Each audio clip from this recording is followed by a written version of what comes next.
Fitness tests in one results. So you did the 6 tests. So the first test we're going to look at will be the 1-minute press-up test.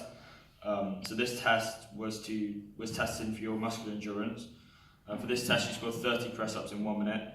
If we compare this to the normative data, then this puts you in the category of good. So therefore this is good for someone of your age and doesn't require future recommendations. The second test that we're going to look at will be the hand grip dynamometer test. This test tests for strength. For this test you scored 39.4, 40 and 39 from your 3 attempts. Therefore if we take your best result, which is 40, and compare it to normative data, this puts you in the below average column. Therefore in terms of future recommendations, I would suggest to do strength training such as weights, such as lateral pull downs, chest press and also the cable tricep bar.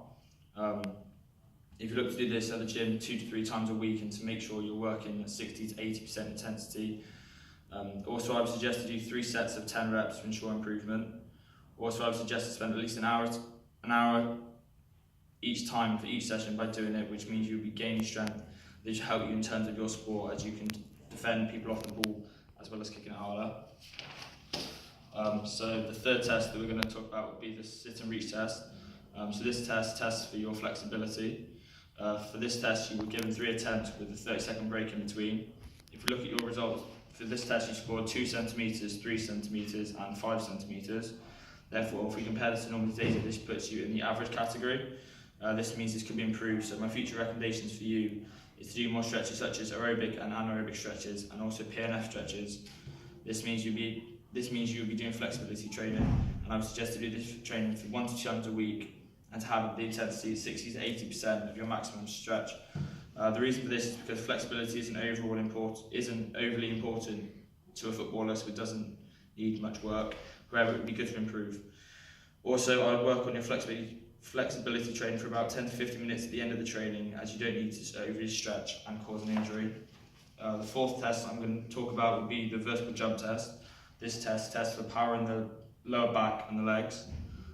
Again, for this test you were given 3 attempts with a 30-second break in between each go.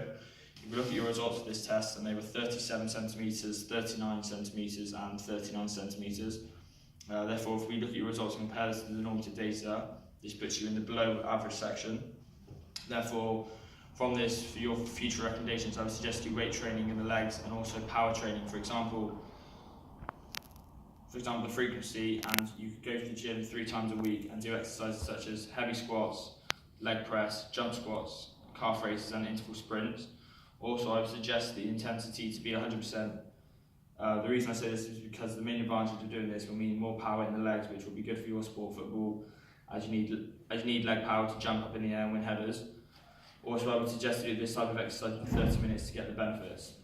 The fifth test I'm going to talk about will be the 30-metre sprint test, which tests for your speed.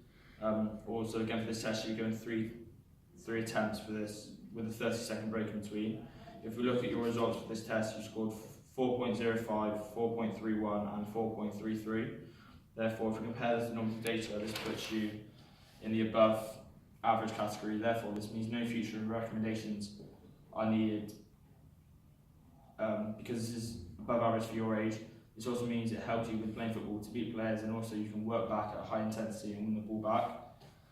The final test that you did was the multi-stage fitness test, which tests for your cardiovascular endurance. For this test, you had to continuously run until you couldn't no more. If you look at your results, you scored 15.8.